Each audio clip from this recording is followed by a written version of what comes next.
শুভেচ্ছা। শুরু হলো সব খবর, কম সময়ে সব খবর একসাথে। নিয়মিত আয়োজন জুড়ে নুসরাত বৃষ্টি, সবাইকে স্বাগত জানাচ্ছি। রাজধানীর সড়ক থেকে ফিটনেসবিহীন, মেয়াদ উত্তীর্ণ এবং পরিবেশ দূষণকারী বাস, ট্রাক ও অন্যান্য যানবাহন দ্রুত অপসারণে কার্যকর উদ্যোগ গ্রহণে গুরুত্ব আরোপ করেছেন প্রধানমন্ত্রী তারেক রহমান। একই সাথে আরও অন্তত 50টি পয়েন্টে অটোমেটিক ট্রাফিক সিগন্যাল সিস্টেম দ্রুততম সময়ের মধ্যে চালু করারও নির্দেশ দিয়েছেন তিনি। আজ প্রধানমন্ত্রী কার্যালয়ে তারেক রহমানের সভাপতিত্বে পরিবেশ দূষণ বিষয়ক এক বৈঠক অনুষ্ঠিত হয়। বৈঠকে বায়ু ও শব্দ দূষণ প্রতিরোধে নানা পদক্ষেপ নিয়ে বিস্তারিত আলোচনা হয়। ইটভাটার কারণে সৃষ্ট বায়ু দূষণ রোধে দ্রুত কার্যকর ব্যবস্থা গ্রহণের সিদ্ধান্ত হয় সভায়। এ সময় পরিবেশ বান্ধব বিকল্প প্রযুক্তি ব্যবহার করে ইট উৎপাদনের উপর গুরুত্ব আরোপ করেন প্রধানমন্ত্রী। ট্রাফিক ব্যবস্থাপনায় এআই ক্যামেরার মতো হর্ন নিয়ন্ত্রণে কৃত্রিম বুদ্ধিমত্তা প্রযুক্তি কিভাবে ব্যবহার করা যায় সে বিষয়ে আলোচনা হয়। 4 জেলায় সড়ক দুর্ঘটনায় 7 জনের প্রাণ গেছে। এর মধ্যে নরসিংদীতে পিকআপ ভ্যান চাপায় নিহত হয়েছে 2 এইচএসসি পরীক্ষার্থী। স্বজনদের হারিয়ে পরিবারগুলোতে এখন শোকের মাতম চলছে। এসব দুর্ঘটনায় আহত হয়েছেন বেশ কয়েকজন। তাদের উদ্ধার করে বিভিন্ন হাসপাতালে পাঠিয়েছে স্থানীয়রা। এইচএসসি পরীক্ষার হল থেকে বেরিয়ে আনন্দের সাথে মোটরসাইকেলে বাড়ি ফিরছিল 2 বন্ধু স্বাধীন ও নাফিস। কয়েক মুহূর্তের ব্যবধানে সড়ক দুর্ঘটনায় নিভে গেল তাদের জীবনের আলো। স্থানীয়রা জানায়, নরসিংদীর শিবপুরে Shahid Asad collegiate girls school and কলেজে এইচএসসি পরীক্ষার কেন্দ্র ছিল স্বাধীন ও নাফিসের। শনিবার দুপুরে মার্কেটিং পরীক্ষা শেষে মোটরসাইকেলে নরসিংদী সদরে বাড়ি ফিরছিল তারা। বাজনাবো এলাকায় পৌঁছালে শিবপুরগামী একটি পিকআপ ভ্যান তাদের চাপা দেয়। সাথে সাথে সড়কে ছিটকে পড়ে মৃত্যু হয় 2 বন্ধুর। খবর পেয়ে ঘটনাস্থলে পৌঁছে মরদেহ উদ্ধার করে পুলিশ। পরীক্ষা দিতে আসছিল শিবপুরে আর কি, শিবপুর লাল গার্লস বালিকা উচ্চ বিদ্যালয়ে। তো ওইখান থেকে যাওয়ার পথে বাজনাবরে অ্যাক্সিডেন্ট করে আর কি, যে মুরগি বহন যে গাড়ি আছে ওইটার সাথে আর কি, ওইখানেই মারা যায়। ঘটনাস্থলেই নাফিস এবং স্বাধীন মৃত্যুবরণ করে।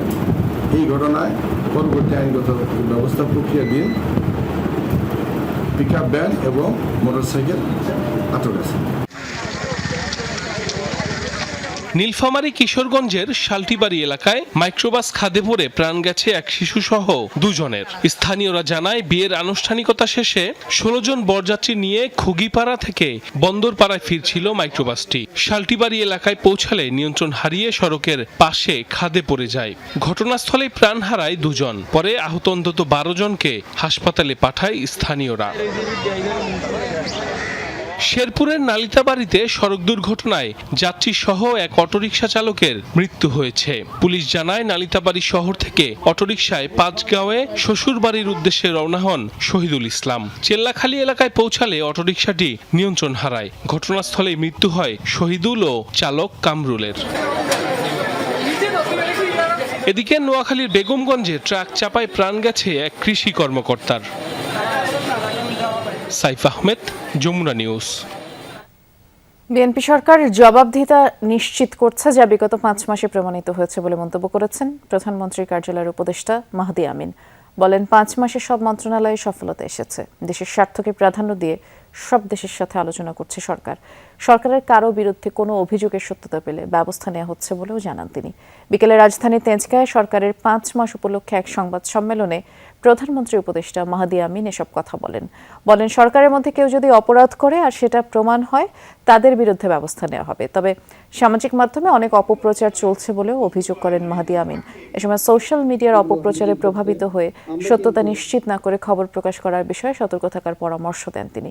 এছাড়া জুলাই অভ্যুত্থানে যারা মানবাধিকার লঙ্ঘন করেছে এবং হত্যায় জড়িত ছিল, সব হত্যার বিচার হবে বলেও আশ্বাস দেন প্রধানমন্ত্রী উপদেষ্টা।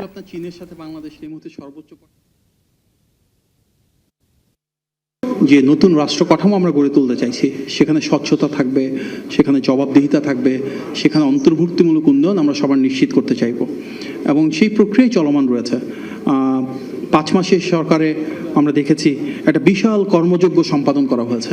বিভিন্ন মন্ত্রণালয়ের যে অর্জনগুলো রয়েছে, আমাদের নির্বাচনী যে প্রতিশ্রুতিগুলো ছিল এবং সেগুলো বাস্তবায়নের জন্য যে সমন্বিত কার্যক্রম, সেটিকে পাথেয় করে আমরা ইতিবাচকভাবে সামনের দিকে আগাতে চাই।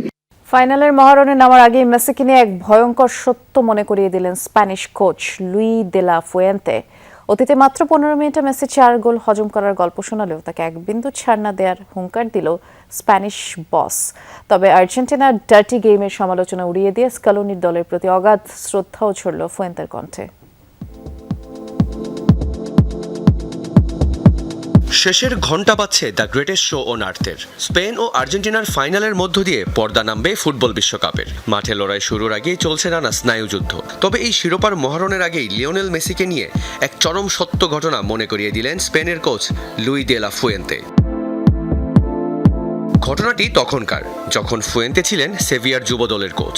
বার্সেলোনার যুব দলের বিপক্ষে ম্যাচ। কোচের কানে আগেই এসেছিল এক জাদুকর লিওনেল মেসির নাম। সেই মেসিকে আটকাতে ম্যান টু ম্যান মার্কিং স্ট্র্যাটেজিতে নেমেছিল কোচ। ম্যাচের 70 মিনিট পর্যন্ত স্কোর লাইন 0-0। কোচের ট্যাকটিক্স সফল। কিন্তু এরপরই ঘটল আসল টুইস্ট। মেসিকে যে ডিফেন্ডার মার্কে রেখেছিলেন তিনি খেয়ে বসলেন একটা হলুদ কার্ড। লাল কার্ডের ভয়ে কোচ তাকে মাঠ থেকে তুলে নেন। আর ঠিক তখনই শুরু হলো মেসির আসল তাণ্ডব। পরের মাত্র 15 মিনিটে মেসি একাই সেভিয়ার জালে ঢুকিয়ে দিলেন 4টি গোল। এবারও ফাইনালের প্রতিপক্ষ সেই মেসি, যাকে নিয়ে বেশ সতর্ক থাকবেন স্পেনের কোচ। এর মানে কি আমরা ফাইনালে মেসিকে ম্যান টু ম্যান মার্ক করব? কখনোই না। কিন্তু তাকে নিয়ে কি আমরা সতর্ক থাকব? বিন্দু পরিমাণ সুযোগ পেলে সে মাঠে কি করতে পারে তা আমরা সবাই জানি। তবে ওদেরও আমাদের খেলোয়াড়দের নিয়ে ভয় থাকতে হবে। চলতি বিশ্বকাপে রেফারিং ও ভিএআর নিয়ে হয়েছে নানা সমালোচনা। স্প্যানিশ বসের দিকে ছুড়ে দেওয়া হয়েছিল এক বিতর্কিত প্রশ্ন। আর্জেন্টিনা নাকি ডার্টি গেম খেলছে, ছলে বলে কৌশলে ম্যাচ জেতাই নাকি তাদের কাজ। কিন্তু এই জঘন্য দাবি উড়িয়ে দিলেন স্পেনের মাস্টারমাইন্ড। দয়া করে এইসব পাগলামো কথা বলা বন্ধ করুন। যে দলটা back to back Copa champion, বিশ্ব চ্যাম্পিয়ন, ফিনালিসিমা জয়ী, ইতিহাসে এমন কীর্তি কেউ দেখায়নি। স্কালোনির এই দলের প্রতি আমার কেবলই অগাধ শ্রদ্ধা। পরিষ্কার বার্তা স্প্যানিশ বসের। মাঠের বাইরে যতই বিতর্ক থাক, মাঠের লড়াইয়ে বিশ্বজয়ীদের এক চুল ছাড় দিতে নারাজ স্প্যানিশ জায়ান্টরা। রিয়ান রাফতি, যমুনা স্পোর্টস। বিশ্বকাপ ফাইনাল ঘিরে আর্জেন্টিনার সমর্থকদের মধ্যে জোর গুঞ্জন ছিল কাতার বিশ্বকাপের নায়ক আনহেল ডি মারিয়া যুক্তরাষ্ট্রে গিয়ে শিরোপা নির্ধারণী ম্যাচ এবং সম্ভাব্য ট্রফি হস্তান্তর অনুষ্ঠানে অংশ নেবেন। তবে সেই জল্পনায় নিজে ইতি টেনেছেন আর্জেন্টাইন এই কিংবদন্তি। ব্যক্তিগত কুসংস্কারের কারণেই তিনি ফাইনাল দেখতে স্টেডিয়ামে যাচ্ছেন না। ডি মারিয়া জানিয়েছেন তিনি জিংস বা অপয়া হতে চান না, আর তাই নিউ জার্সির মেটলাইফ স্টেডিয়ামে না গিয়ে নিজের বাড়ি থেকে আর্জেন্টিনার খেলা দেখবেন। যদিও মাঠে উপস্থিত থাকছেন না, তবুও মেসি স্কালোনির দলের প্রতি তার সমর্থন বিশ্বাস আগের মতোই অটুট থাকবে এই বিশ্বকাপ জয়ী তারকার। বিশ্বকাপ ফাইনালে মাঠে নামছে বার্সেলোনার বিখ্যাত একাডেমি লা মাসিয়া থেকে উঠে আসে 9 ফুটবলার। এবারের ফাইনাল শুধু 2 দেশের নয়, লা মাসিয়ার 2 প্রজন্মের মহারণ। বিশ্বকাপ ফাইনালে মুখোমুখি হতে যাচ্ছে আর্জেন্টিনা ও স্পেন। তবে এই ম্যাচের সবচেয়ে বড় আকর্ষণগুলোর একটি হলো বার্সেলোনার বিখ্যাত একাডেমি লা মাসিয়া। আর্জেন্টিনার হয়ে খেলবেন লিওনেল মেসি, আর স্পেনের হয়ে থাকছেন Lamine Yamal, Pau Cubarsi, Dani Olmo, Eric Garcia, Alex Grimaldo, Marc Cucurella, Victor Munoz. যে দলে বিশ্বকাপ জিতুক শিরোপা উঠবে অন্তত একজন লা মাসিয়া গ্র্যাজুয়েটের হাতেই। বিশ্বকাপের মাঝে নতুন করে আলোচনায় উঠে এসেছে ব্যালন ডি'র ও লিওনেল মেসি। ইউরোপের বাইরে ইন্টার মায়ামিতে খেলেও ব্যালন ডি'র কি জেতা সম্ভব, এমন প্রশ্ন তুলে ফিচার প্রকাশ করেছে ব্যালন ডি'রের আয়োজক ফ্রান্স ফুটবল। বর্তমান নিয়ম অনুসারে বিশ্বের সেরা ফুটবলারই ব্যালন ডি'র জিতবেন, আর তার মানে ইউরোপের বাইরে খেলেও ব্যালন ডি'র জেতা সম্ভব। 2023 সালে 8ম ব্যালন ডি'র জেতার সময় মেসি ছিল ইন্টার মায়ামির খেলোয়াড়, যদিও এটি দেওয়া হয়েছে ইউরোপিয়ান ক্লাব পিএসজি এবং 22 বিশ্বকাপে তার পারফরমেন্সের উপর। 26 বিশ্বকাপেও দুর্দান্ত ফর্মে মেসি, আর তাই 9ম ব্যালন ডি'রের দৌড়ে মেসি আবারও শক্ত অবস্থানে ফিরতে পারেন, এমন আলোচনাই এখন ফুটবল অঙ্গনে।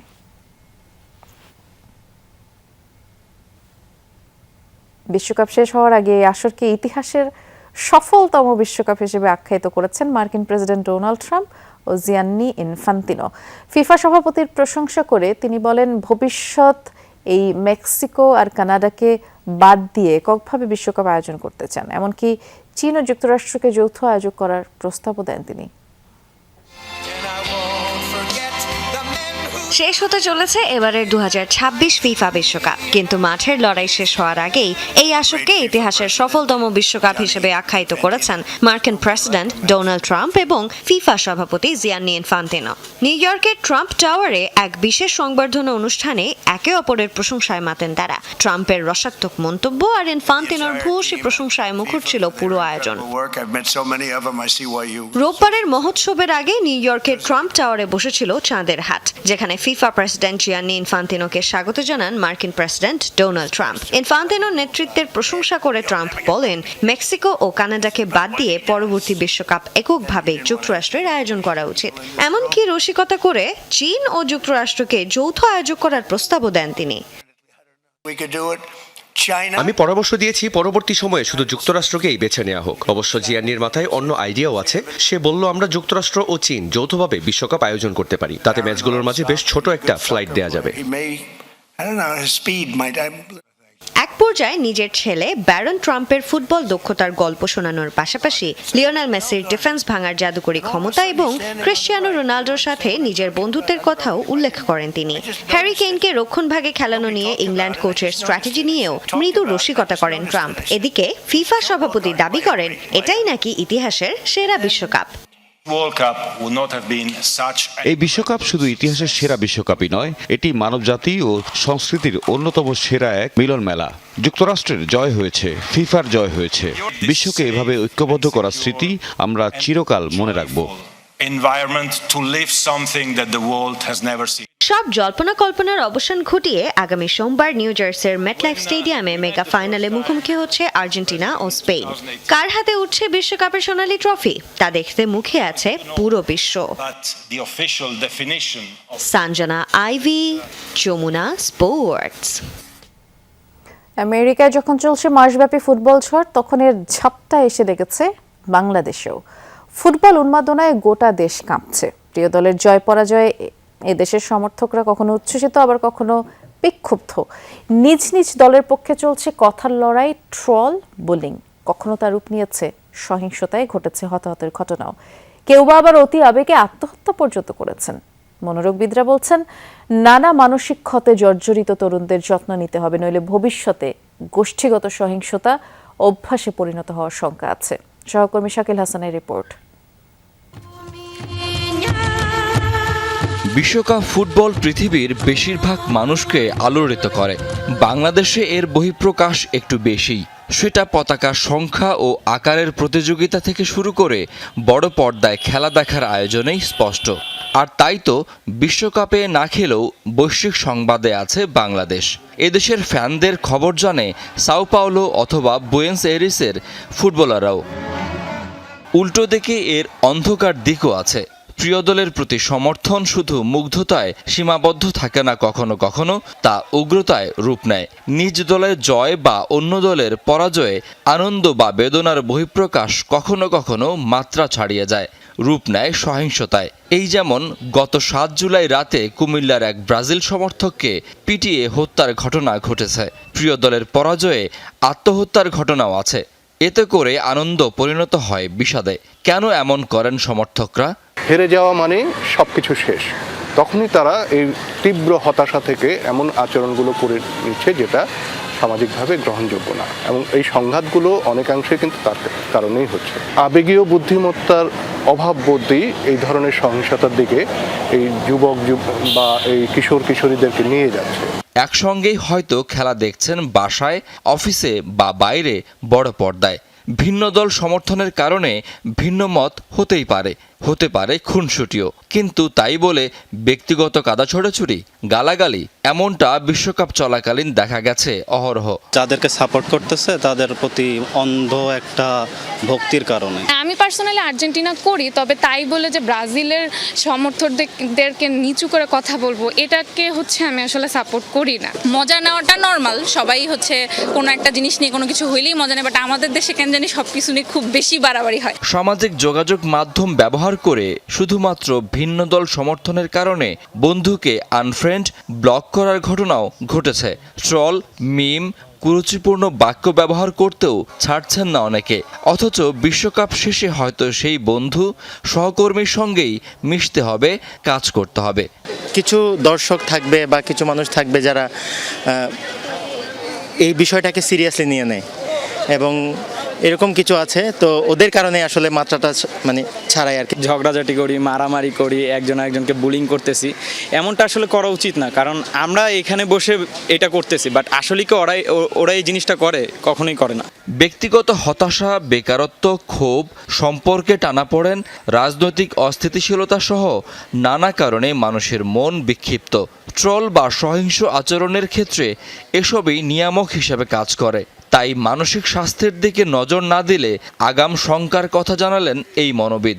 আগামীতে এই সংঘাতগুলো কিন্তু গোষ্ঠী পর্যায়ে চলে যাবে। আমরা দেখব যে বিভিন্ন গ্রামবাসীর মধ্যে সংঘর্ষ তৈরি হচ্ছে, বিভিন্ন জেলার মধ্যে সংঘর্ষ তৈরি হচ্ছে। একে অন্যকে সহ্য করতে না পেরে একে অন্যকে শেষ করে দেওয়ার একটা প্রবণতা তৈরি হবে, এবং সেটা কিন্তু রাষ্ট্রীয় পর্যায়ে বিভিন্ন রাজনৈতিক দলের মধ্যেও তৈরি হবে।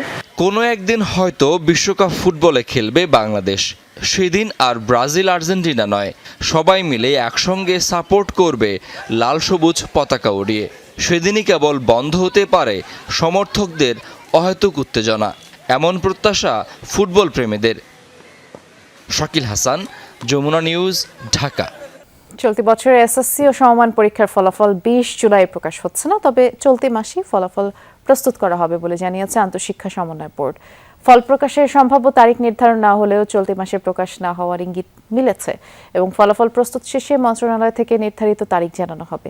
এর আগে শিক্ষা এবং প্রাথমিক ও গণশিক্ষা মন্ত্রী ডক্টর আ.ন.ম এহসানুল হক মিলন জানিয়েছিলেন, আগামী 20 জুলাইয়ের মধ্যে চলতি বছরের এসএসসি সমমান পরীক্ষার ফল প্রকাশ করা হবে। আন্তঃশিক্ষা সমন্বয় বোর্ডের সভাপতি প্রফেসর সৈয়দ আখতারুজ্জামান বলেন, সে অনুযায়ী বোর্ডগুলো প্রয়োজনীয় প্রস্তুতিও নিয়েছিল, তবে বর্তমান পরিস্থিতিতে বিভিন্ন জরুরি প্রশাসনিক কাজে ব্যস্ত থাকায় ফল প্রস্তুতের কাজে প্রত্যাশিত সময় দেওয়া যায়নি।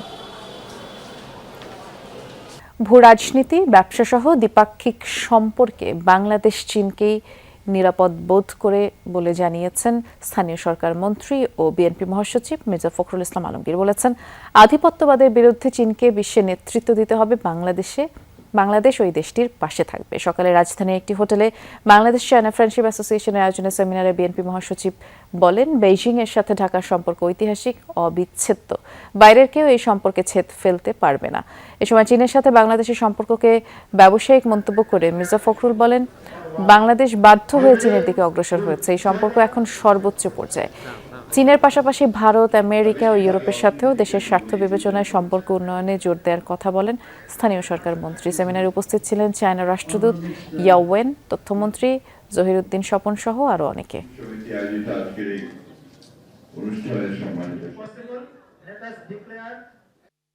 আমরা চাই যে চীনের মধ্যে একটি শক্তি আমাদের পাশে থাকুক, অর্থনৈতিকভাবে থাকুক। সমস্যা বলেছে যে জিওপলিটিক্যাল ইন্টারেস্ট না, আমরা জিওপলিটিক্যাল ইন্টারেস্ট, আমরা একটু নিরাপদ বোধ করি এবং চায়নার সঙ্গে আমাদের সম্পর্ক দৃঢ় হয়। আধিপত্যবাদের বিরুদ্ধে, সম্প্রসারণবাদের বিরুদ্ধে চায়নাকে নেতৃত্ব দিতে হবে।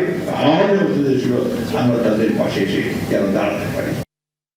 দেশের বিপুল জনসংখ্যা চিকিৎসার জন্য দেশের বাইরে যাচ্ছে, রোগীরা দেশের বাইরে যেন না যায় তার ব্যবস্থা করতে হবে বলে জানিয়েছেন বিএনপির সিনিয়র যুগ্ম মহাসচিব ও প্রধানমন্ত্রীর রাজনৈতিক উপদেষ্টা রুহুল কবির রিজভী। বিকেলে হোটেল ইন্টারকন্টিনেন্টালে বাংলাদেশ কার্ডিয়াক সোসাইটির কর্মশালায় রিজভী বলেন, যেখানে মানুষের বাঁচা মরার প্রশ্ন, সেখানে রাজনীতি গুরুত্ব পেতে পারে না। শুধুমাত্র রাজনীতির কারণে চিকিৎসকদের বিবেচনা করা যাবে না বলেও জানান রিজভী। চিকিৎসকদের মেধা ও যোগ্যতাকে কাজে লাগাতে হবে। চিকিৎসা খাতে যে ঘাটতি আছে তা পূরণ করতে পারলে সাধারণ মানুষের সেবা প্রাপ্তি নিশ্চিত করা যাবে। তখন মনে হতো যে আমাদের তো অনেক ডাক্তার, আমাদের মাঠ পর্যায়ে তৃণমূলের অসুস্থ রোগীরা তারা যাতে একজন ভিআইপি যে ট্রিটমেন্টটা পায়, সেই ট্রিটমেন্টটা না পেলেও কাছাকাছি যদি কোনো ট্রিটমেন্ট পায়, তাহলে আপনার এখন যত মানুষ বিদেশে চিকিৎসার জন্য যায় তার 2/3 যাবে না। গত 24 ঘন্টায় হামের উপসর্গ নিয়ে আরও 4 শিশুর মৃত্যু হয়েছে। এর মধ্যে ঢাকায় 1 জন, সিলেটের মৃত্যু হয়েছে 3 জনের। এ নিয়ে সিলেট জেলায় হাম ও উপসর্গে মৃতের সংখ্যা দাঁড়ালো 99 জনে। নতুন করে হাসপাতালে ভর্তি 66 জন। হাম আক্রান্ত রোগীদের ভিড় রয়েছে ময়মনসিংহ, বরিশাল, চট্টগ্রাম, খুলনার বিভিন্ন হাসপাতালে। কোথাও কোথাও আইসোলেশন ওয়ার্ডেও শয্যা সংকট রয়েছে। ছোঁয়াচে এই রোগ নিয়ন্ত্রণে না আসায় অভিভাবকদের উদ্বেগ বাড়ছে, তবে চিকিৎসকরা আহ্বান জানিয়েছেন হাম নিয়ে আতঙ্কিত না হওয়ার।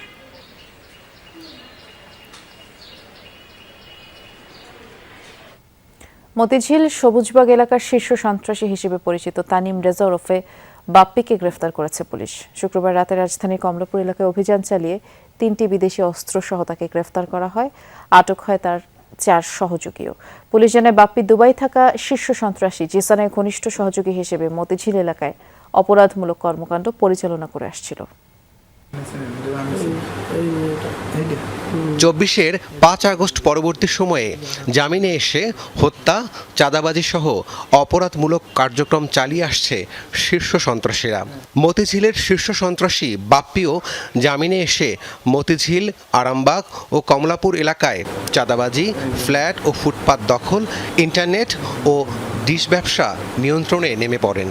শীর্ষ সন্ত্রাসী জিসান ও মোল্লা মাসুদের সাথে যোগাযোগ করে এসব অপরাধমূলক কর্মকাণ্ড পরিচালনা করে আসছিল।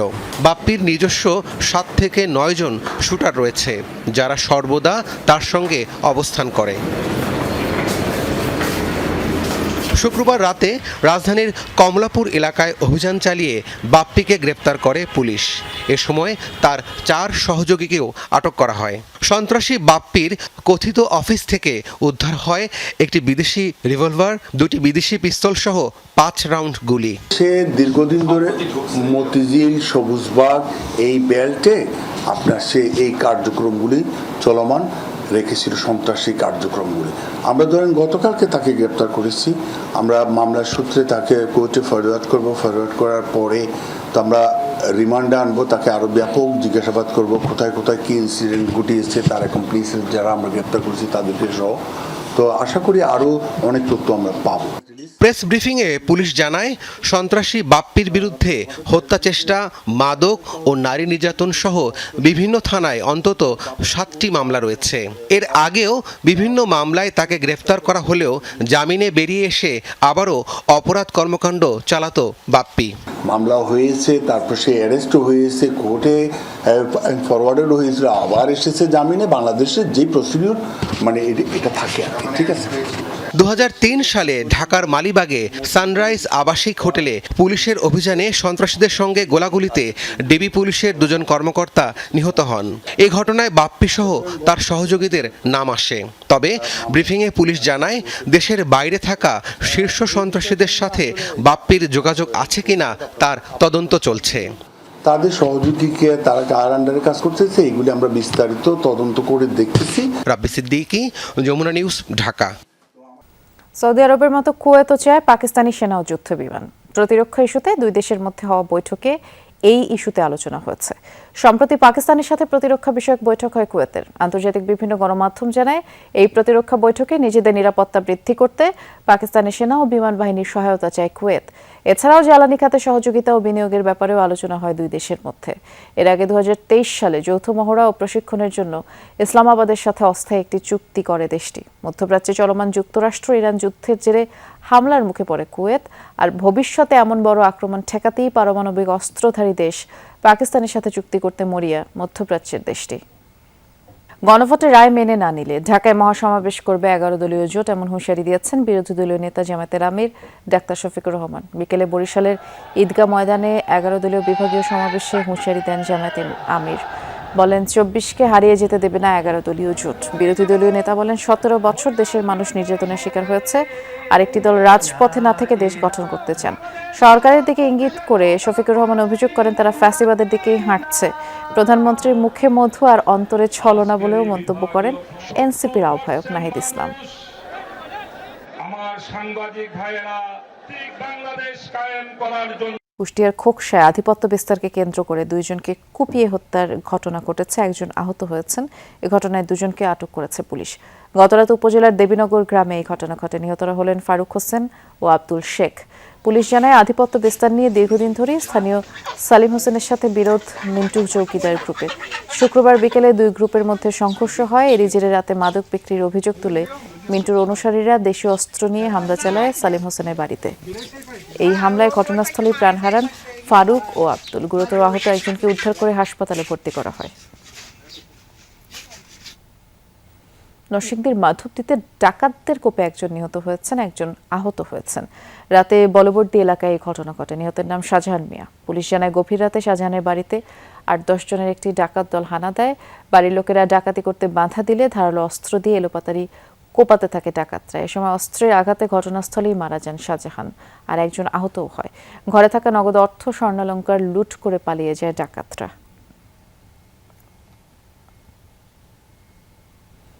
পুঁজিবাজারে আস্থা ফিরিয়ে আনা সরকারের সর্বোচ্চ অগ্রাধিকার।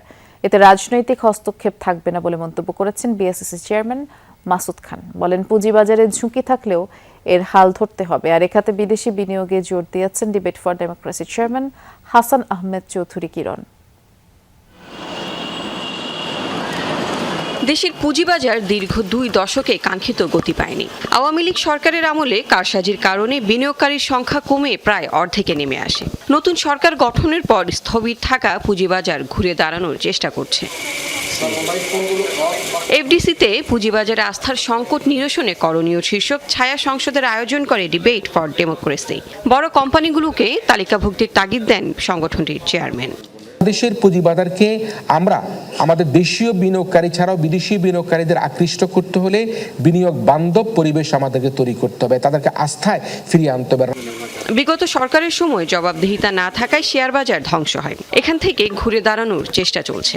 রাজনৈতিক আনুকূল্য নয়, অভিজ্ঞতা বিবেচনায় গঠন করা হয় বিএসইস। এতে ফিরতে শুরু করেছে সূচকের ঊর্ধ্বমুখী প্রবণতা। বিতর্কিত ফ্লোর প্রাইস প্রত্যাহার করা হয়েছে। একাধিকবার আমাদের মাননীয় প্রধানমন্ত্রী কথা বলেছে যে পুঁজিবাজার হচ্ছে আমাদের একটা যা আস্থার জায়গা ফিরিয়ে আনতে হবে। আগে যা সুশাসন ছিল না, আমাদের ফিরিয়ে আনতে হবে। ওনাদের অঙ্গীকারের কোনো কমতি নাই। আমি আপনাকে অঙ্গীকার করছি যে আপনাকে আমরা দিয়ে রাখবো, আপনি কোনো রাজনৈতিক হস্তক্ষেপ ফেস করবেন না। সরকারের নানামুখী তৎপরতায় আগামী 2 থেকে 3 মাসের মধ্যেই পুরোপুরি তেজি ভাব চলে আসবে শেয়ার বাজারে, এমন প্রত্যাশা বিএসইসি চেয়ারম্যানের। লাভলি বিথি, যমুনা নিউজ, ঢাকা। খুলনা বিশ্ববিদ্যালয়ের নানা কর্মসূচির মধ্য দিয়ে জুলাই আন্দোলনের শহীদ মীর মাহফুজুর রহমান মুগ্ধর দ্বিতীয় শাহাদাত বার্ষিকী পালিত হয়েছে। সকালে অদম্য বাংলা চত্বরে জুলাই আন্দোলনের স্থির চিত্র প্রদর্শন হয়। অতিথি হিসেবে কর্মসূচির উদ্বোধন করেন মীর মুগ্ধর বাবা মীর মোস্তাফিজুর রহমান। এরপর অদম্য বাংলা চত্বরে বিভিন্ন ধরনের বৃক্ষরোপণ করেন অতিথিরা। পরে এক আলোচনা সভায় বিশ্ববিদ্যালয়ের উপাচার্য প্রফেসর ডক্টর রেজাউল করিমের সভাপতিত্বে প্রধান অতিথি ছিলেন খুলনা 1 আসনের সংসদ সদস্য আমির রেজাজ খান। বক্তারা বলেন, মীর মুগ্ধ এই দেশের আদর্শ সন্তান। দেশের গণতান্ত্রিক ধারার যে পথ চলা সূচিত হয়েছে তা অর্জনে জীবন উৎসর্গ করেছেন মুগ্ধ। 24শে জুলাই আন্দোলনের এই দিনেই রাজধানী উত্তরার আজিমপুরে মৃত্যুবরণ করেন তিনি।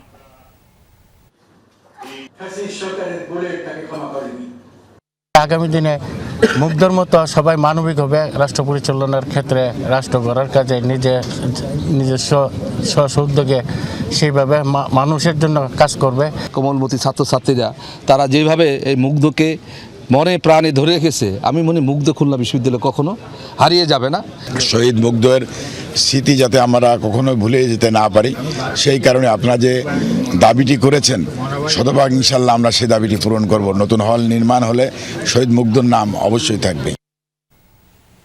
গত এক সপ্তাহে ইউক্রেনের বন্দরনগরীতে অন্তত 20টি বড় হামলা চালিয়েছে রাশিয়া। শুক্রবার এক বিবৃতিতে এই তথ্য জানায় রুশ সেনাবাহিনী। এতে ব্যাপকভাবে ক্ষতিগ্রস্ত হয় কিয়েভের গোলাবারুদ ডিপো, জ্বালানি অবকাঠামো, ড্রোন কারখানা। লক্ষ্যবস্তুতে নিখুঁতভাবে আঘাত হানতে আকাশ ও স্থলভিত্তিক দূরপাল্লার অস্ত্র ব্যবহার করেছে মস্কো। রাশিয়ার অভ্যন্তরে বেশ কয়েকটি তেল জ্বালানি কেন্দ্র লক্ষ্য করে পাল্টা আক্রমণের দাবি করেছে কিয়েভও। তবে ইউক্রেনের এই হামলায় 4000-এরও বেশি ড্রোন ভূপাতিত হয়েছে বলে জানায় রুশ বাহিনী। রাশিয়ার ভেতরে হামলা আগামী দিনগুলিতে অব্যাহত থাকবে বলে হুঁশিয়ারি প্রেসিডেন্ট জেলেনস্কির।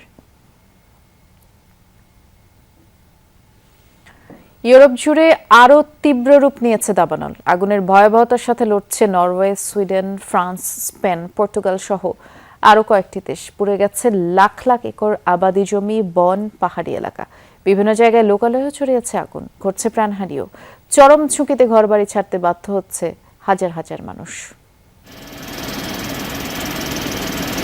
দাবানলের লেলিহান শিখায় পুড়ছে একের পর এক বন। কয়েকদিন ধরেই ঘন কালো ধোঁয়ায় ঢাকা আকাশ। আগুন ছড়িয়ে পড়েছে লোকালয়ে। খড়কুটোর মতো জ্বলছে কাঠের বাড়ি, পুড়ে ছাই হয়ে যাচ্ছে সাজানো ঘর। নরওয়ের ড্রামেন শহরের সবুজ শ্যামল উপত্যকা এখন এক পোড়া ভূমি। তীব্র বাতাসের তোড়ে দ্রুত গতিতে ছড়াচ্ছে আগুন। হেলিকপ্টার, ওয়াটার বোম্বার ব্যবহার করে অবিরাম ঢালা হচ্ছে পানি। আগুন নিয়ন্ত্রণে হিমশিম খাচ্ছে শত শত ফায়ার সার্ভিস কর্মী। প্রাণ বাঁচাতে ঘরবাড়ি ছেড়ে পালাচ্ছে স্থানীয় বাসিন্দারা। আমাদের এলাকা ছেড়ে চলে যেতে বলা হয়েছিল। তাড়াহুড়োয় কেবল খুব প্রয়োজনীয় কিছু জিনিস নিয়ে ঘর থেকে বেরিয়ে আসি। এরপরে দেখি দাউ দাউ করে জ্বলছে আমার বাড়ির পেছনের অংশ। আমার মেয়ে ফোন করে জানালো অ্যাপার্টমেন্ট ব্লকে আগুন লেগেছে। গিয়ে দেখলাম আগুন অবিশ্বাস্য দ্রুত গতিতে ছড়াচ্ছে। লেলিহান শিক্ষা গ্রাস করেছে একের পর এক বাড়ি। দেখলাম আমার মেয়ের বাড়িটাও চলছে। দাবানলের ভয়াবহতা শুধু নরওয়েতেই সীমাবদ্ধ নয়। ধ্বংসলীলা ছড়িয়ে পড়েছে ইউরোপের উত্তরের বরফ ঘেরা আর্কটিক সার্কেল থেকে শুরু করে দক্ষিণের বাল্টিক সাগরের সীমান্তেও। জ্বলছে অন্তত ৪৪টি এলাকা। বিষাক্ত ধোঁয়া থেকে বাঁচতে ঘরের দরজা জানালা বন্ধ রাখার নির্দেশ দিয়েছে স্থানীয় প্রশাসন। প্রচণ্ড গরম ও দীর্ঘস্থায়ী খরার কারণে সারা দেশে দাবানলের সতর্ক বার্তা দিয়েছে সুইডেন। ভয়াবহ দাবানলে পুড়ছে স্পেনও। পুড়ে গেছে কয়েক হাজার হেক্টর এলাকা। জীবন বাঁচাতে ঘরবাড়ি ছাড়তে বাধ্য হয়েছে অনেকে। দাবানলের ভয়াবহতার সাথে লড়ছে ফ্রান্স, পর্তুগাল, ব্রাজিল, প্যারাগুয়ে এবং গ্রিস। গরম শুষ্ক আবহাওয়া ও তীব্র হাওয়ায় দ্রুত বনভূমি থেকে লোকালয়ে ছড়িয়েছে আগুন। আয়েশা রেজওয়ানা, যমুনা নিউজ। কোনো ভদ্রলোক আওয়ামী লীগ করে না, আওয়ামী লীগ করে সমাজের নিকৃষ্ট মানুষ। সিরাজগঞ্জে এমন মন্তব্য করেছেন বিদ্যুৎ ও জ্বালানি মন্ত্রী ইকবাল হাসান মাহমুদ টুকু। দুপুরে তাঁত প্রশিক্ষণ কেন্দ্র বেসিক সেন্টারের উদ্বোধন অনুষ্ঠানে টুকু বলেন, সরকারে থাকার অর্থ এই নয় যে কেউ বড় কিছু হয়ে গেছে। দেশের কল্যাণে কাজ করতে হবে, খারাপ কাজ থেকে বিরত থাকতে হবে। আওয়ামী লীগ শুধু গত ১৭ বছর নয়, জন্মলগ্ন থেকেই দেশের ক্ষতি করে গেছে। জাতীয় জুট মিলকে আওয়ামী লীগ ধ্বংস করেছে বলেও মন্তব্য করেন মন্ত্রী। বাংলাদেশ জিন্দাবাদ। ধন্যবাদ। শুধু ১৭ বছরে ক্ষতি করে নাই, এই দলটা এই দেশের জন্ম লগ্ন থেকেই ক্ষতি করে চলে গেছে। সেই জন্য আজকে যে পার্টি দেশকে স্বাধীনতা দিয়েছিল, যে যা আমাদেরকে স্বাধীনতা দিয়েছিল, সেগুলো সব ধ্বংস হয়ে গেছে। রাঙামাটির কাপ্তাই লেকে পানির উচ্চতা বৃদ্ধি পাওয়ায় খুলে দেওয়া হয়েছে বাঁধের ১৬টি জলকপাট। প্রাথমিকভাবে প্রতিটি জলকপাট ৬ ইঞ্চি করে খুলে দেওয়া হয়েছে। সকাল ১১টার দিকে জলকপাটগুলো খুলে দেওয়া হয়। কর্তৃপক্ষ জানায়, উজান ভাটির পানি ব্যবস্থাপনা এবং বন্যা পরিস্থিতি নিয়ন্ত্রণে জলকপাট খুলে দেওয়া হয়েছে। পাশাপাশি হ্রদের পানি উচ্চতা, বৃষ্টিপাতও পর্যবেক্ষণ করা হচ্ছে। পরিস্থিতি পরিবর্তনের উপর ভিত্তি করে গেট আরও বেশি খুলে দেওয়া হবে। বর্তমানে বিদ্যুৎ কেন্দ্রের ৫টি ইউনিট চালু রয়েছে। এসব ইউনিটের মাধ্যমে বিদ্যুৎ উৎপাদনের পাশাপাশি প্রতি সেকেন্ডে ৩২,০০০ কিউসেক পানি নিষ্কাশন করা হচ্ছে। এদিকে জলকপাট খোলায় কর্ণফুলীর তীরবর্তী নিম্নাঞ্চলের বাসিন্দাদের সতর্ক থাকার পরামর্শ দিয়েছেন কর্মকর্তারা।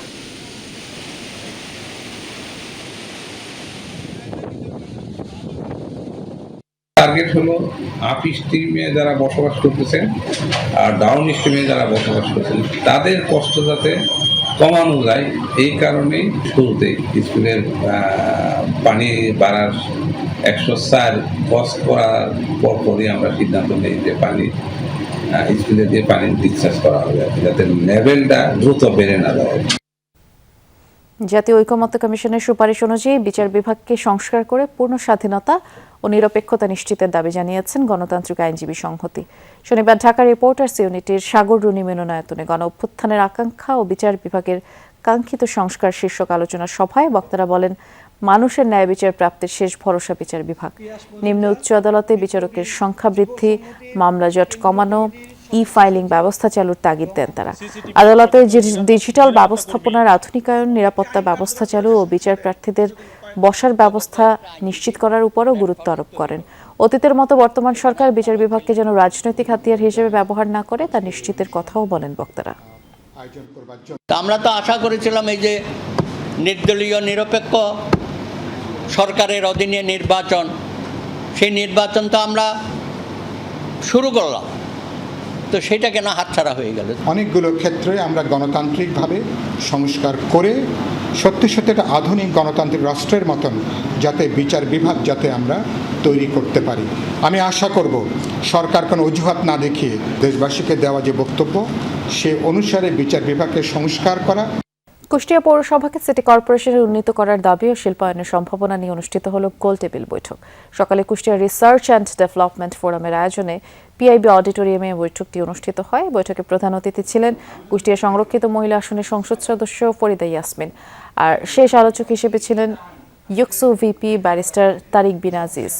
সভাপতিত্ব করেন সংগঠনের আহ্বায়ক বুয়েট ছাত্র সংসদের সাবেক সম্পাদক স্থপতি আবুল হাসনাইন মঞ্জুর মুর্শেদ। এছাড়াও কুষ্টিয়ার সামাজিক পেশাজীবী ব্যবসায়ী নেতৃবৃন্দ এই আলোচনায় অংশ নেন। আলোচনায় কুষ্টিয়াকে সিটি কর্পোরেশনে উন্নীত করার যুক্তি ও প্রাসঙ্গিকতাও তুলে ধরেন বক্তারা। আমরা তো এই কুষ্টিয়ার সন্তান, এই মাটিতে আমাদের শেকড়, কুষ্টিয়ার উন্নয়ন আমরা চাই যে কোনো মূল্যে। ফরিদা আপা আছেন আমাদের এই সিটি কর্পোরেশন উন্নীত করার কাজের ব্যাপারে উনি অবদান রাখবেন। এই কুষ্টিয়ার বাসীর দাবি এবং কুষ্টিয়ার জনগণের দাবি এবং আমাদের সকলের প্রাণ দাবি, এটাকে আমার এখানে সফল করতে হবে যে কোনো মূল্যে। স্মাইল এশিয়ার ৮ম ইন্টারন্যাশনাল ফ্রেন্ডশিপ মেডিকেল মিশনের উদ্বোধনী অনুষ্ঠানে অংশ নিল ঢাকা ব্যাংক। শনিবার ঢাকা সরকারি কর্মচারী হাসপাতালে এই উদ্বোধনী অনুষ্ঠানের প্রধান ছিলেন জনপ্রশাসন মন্ত্রণালয়ের উপদেষ্টা মোহাম্মদ ইসমাইল। আনুষ্ঠানিকভাবে মেডিকেল মিশনের উদ্বোধন ঘোষণা করেন তিনি। জানানো হয় 4টি অপারেশন টেবিল নিয়ে পরিচালিত হচ্ছে এই মিশন, যেখানে ঠোঁট ও তালুকাটার সমস্যায় আক্রান্ত 100 শিশুর পূর্ণাঙ্গ চিকিৎসা মূল্যায়ন ও অস্ত্রোপচার সেবা প্রদান করার পরিকল্পনা গ্রহণ করা হয়েছে। উদ্বোধনী অনুষ্ঠানে আরও উপস্থিত ছিলেন ঢাকা ব্যাংক পিএলসির ব্যবস্থাপনা পরিচালক ওসমান এরশাদ ফয়েজ, স্মাইল এশিয়ার সেক্রেটারি জেনারেল অভিমান্যু তালুকদার। খেলাধুলা শুধুমাত্র প্রতিযোগিতার ক্ষেত্র নয়, এটি দেশের সীমান্ত পেরিয়ে বন্ধুত্ব, শান্তি, সংহতি গড়ে তোলার অন্যতম শক্তিশালী মাধ্যম, এমন মন্তব্য করেছেন যুব ক্রীড়া প্রতিমন্ত্রী আমিনুল হক। সকালে 10ম দক্ষিণ এশিয়ান কারাটে চ্যাম্পিয়নশিপ 2026-এর আনুষ্ঠানিক উদ্বোধন শেষে তিনি বলেন, তরুণ খেলোয়াড়দের অগ্রাধিকার দিয়ে আন্তর্জাতিক মানের ক্রীড়া অবকাঠামো, উচ্চমানের প্রশিক্ষণ ও বৈশ্বিক সহযোগিতায় বিনিয়োগ করছে সরকার। 10ম দক্ষিণ এশিয়ান কারাটে চ্যাম্পিয়নশিপ বাংলাদেশের বৃহৎ আন্তর্জাতিক ক্রীড়া আসর সফলভাবে আয়োজনের সক্ষমতার একটি প্রমাণ বলে উল্লেখ করেন তিনি। বাংলাদেশ, ভারত, নেপাল, ভুটান, শ্রীলঙ্কার মোট 700-র বেশি ক্রীড়াবিদ এই প্রতিযোগিতায় অংশগ্রহণ করছেন।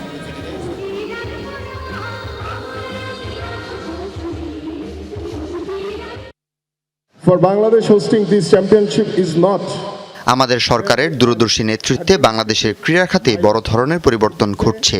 আমরা তরুণদের উন্নয়নকে কোনো গৌণ বিষয় হিসেবে দেখছি না, বরং এটি আমাদের জাতীয় উন্নয়নের কৌশলের অন্যতম ভিত্তি।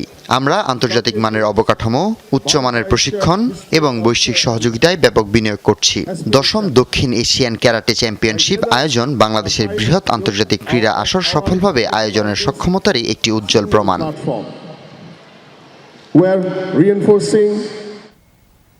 হাঙ্গেরির গ্র্যান্ড মাস্টার দাবা টুর্নামেন্টে চ্যাম্পিয়ন হয়েছেন বাংলাদেশের দাবাড়ু মনন রেজা নীর।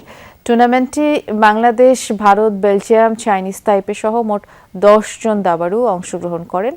পুরো টুর্নামেন্ট জুড়েই আত্মবিশ্বাসী ও ধারাবাহিক পারফরমেন্স করেন তিনি। 9টি রাউন্ডে 5.5 পয়েন্ট অর্জন করে এই শীর্ষস্থান দখল করেন মনন রেজা নীর। টুর্নামেন্টের শেষ 9ম রাউন্ডে তিনি ভারতের ফিদে মাস্টার এস ধনঞ্জয়কে হারিয়ে শিরোপা নিশ্চিত করেন। এই অর্জন শুধু মননের ব্যক্তিগত সাফল্য নয়, বাংলাদেশের দাবার জন্য একটি গর্বের বিষয়।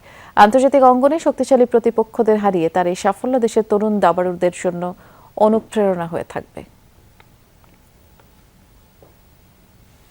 আর এই ছিল সব খবরের সব আপডেট। সাথে থাকার জন্য ধন্যবাদ। নিরাপদে থাকবেন।